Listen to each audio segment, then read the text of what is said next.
When, if you make a statement that a lot of the founding fathers, these were godly guys, people go, wait a second. Godly guys couldn't have made that mistake. It really is kind of a naive and a little foolish statement, because the reality is what Paul wrote is that all have sinned and fallen short of the glory of God. So if we look historically and say, well, if this person did something wrong, they couldn't have been a good person. Have we not read Hebrews 11? Every individual in the Faith Hall of Fame was a messed up person. In fact, what I tell people is anytime you study an individual, you study a people group, you study a nation, your starting place ought to be that they're jacked up and need Jesus. But what we should really look at is not just their jacked up moments, although we can acknowledge they had some of those. What we ought to say is, okay, but what's the cooler part of the story is how God uses jacked up people to do something incredible. And that's the story of the founding fathers. They were not all really, really good guys. Now, there were many very honorable, very godly founding fathers. There were a lot of really good ones. Most people don't know those names, so we don't know that. But even with the really good ones, right? I mean, King David, he's a man after God's own heart. He's an amazing warrior and worshiper. He's also arguably the worst father in the Bible, right? When you look at Elijah, Absalom. And then we haven't even gotten to the fact he's the adulterer. One son rapes his daughter. One son leads a rebellion against him. One son he never told him no. I mean, he's just not a good father. Well, let me also say this, that all of these founding fathers were born into a world that they didn't create. Now, here's the bigger perspective, too, because at that time, throughout history, there is not a people group at all that has not one time been in slavery, one time owned slaves. That's just the way they conquered territory is to enslave or kill, eradicate. Now, that's the way it was done. We look at history today, and what happens is the way we teach it in school, we've so polarized it, so simplified it, it's not real. But let's take just the African slave trade, because we study that, and we know that in the 3.5 centuries, 12.7 million Africans were involuntarily brought out of Africa into slavery. 12.7 million shouldn't have happened. It did.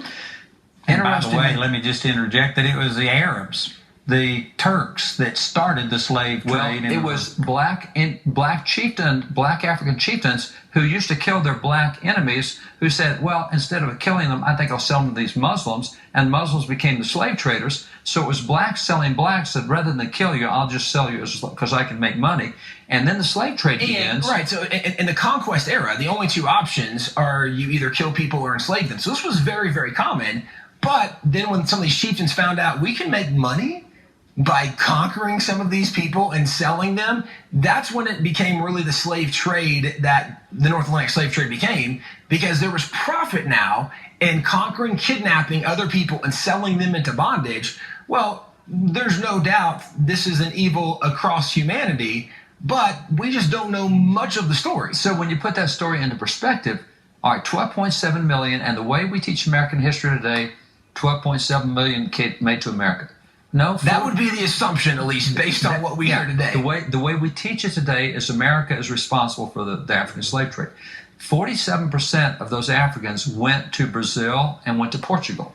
26% went to Great Britain, not America. 11% went to France. 10% went to Jamaica, and so on. All of those countries tend to get a pass today. America got 2.3% of the slaves that came out of Africa. That is radical. And I bet you that there's not very many people watching this that have ever heard this before. No, but even because we made an issue out of slavery, so therefore we are stamped and identified with slavery, when the truth is that we probably were one of the lesser. Here's the other part, is we are the second nation in the world to end slavery, America. We are the first nation in the world to ban the slave trade. And we are the only nation in the world where whites fought a war against whites to free blacks, and blacks were freed as a result.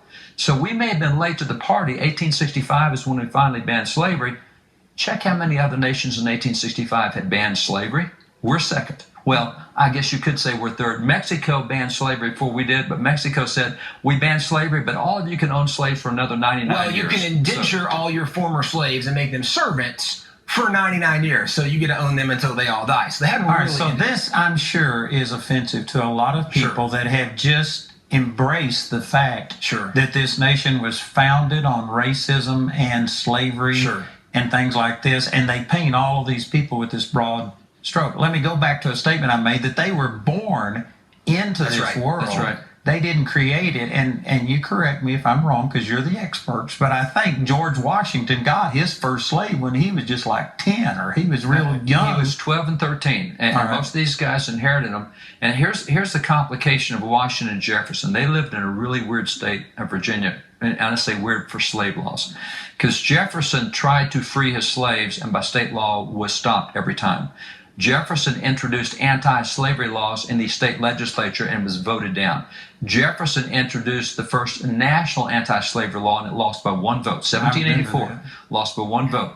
Jefferson, when he becomes president, sends Baptist preachers and other preachers into the territory, says, do not let slavery get started in the Indiana territory, the Illinois territory. Jefferson is anti-slavery throughout his life, but he owned those 200 and some odd slaves, and he was not allowed to free them. There's a couple things